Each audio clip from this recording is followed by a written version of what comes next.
If you're thinking about moving to PA, you've probably read online or watched some of my other videos about how great of a state PA is. But just like everything else, nothing is all good all the time. So in this video, I'll go over some things that not many people mention about living in Pennsylvania. What to expect when you move here, what to do, and what not to do. Alright, starting out with these snowy winters here in Pennsylvania. The PA winters are the only winters that I've ever really experienced, so I can tell you all about them, how to navigate them, what to do, and what not to do. The entire US averages 28 inches of snow per year, and Pennsylvania beats that with an average of 38 inches per year. The average temperature throughout the winter in PA ranges from an average of 28 to 30 degrees. So if you're moving from a warmer state such as California, Arizona, or Florida, don't forget to buy some shovels, some salt for the icy sidewalks, a windshield scraper, and if you buy a home that has a lot of sidewalk or a long driveway, don't even bother shoveling, just buy a snowblower. They are well worth the cost and you will thank me later. So get ready for some snow. The good news is if you like to do any snow sports such as ice skating, snowboarding, skiing, or even ice fishing, PA might be a great spot for you.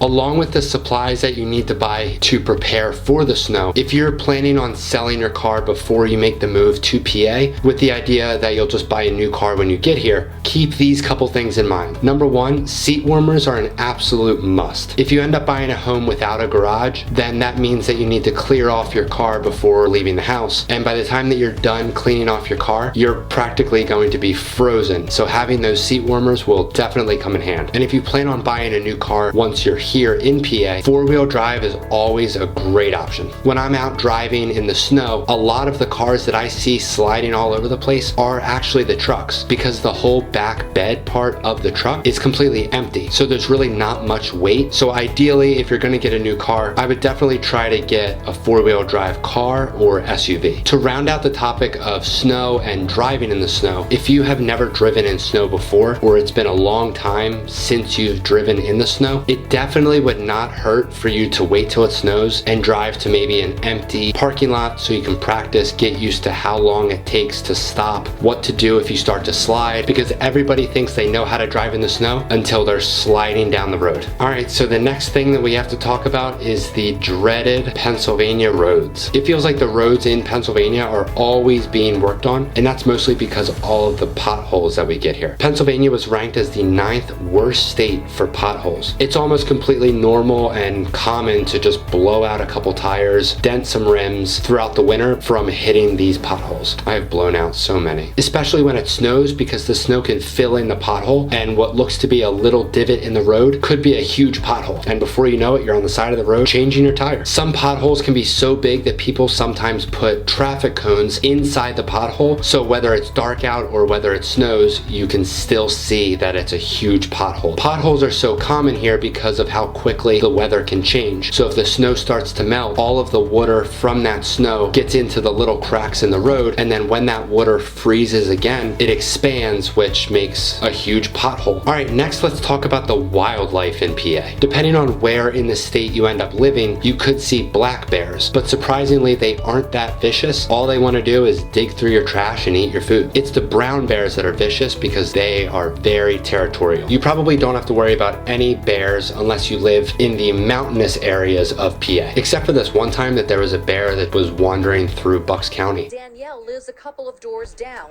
and was out gardening when she spotted the bear. He was very calm. He just walked through casually looking for food and just kept moseying on through. He's been all over.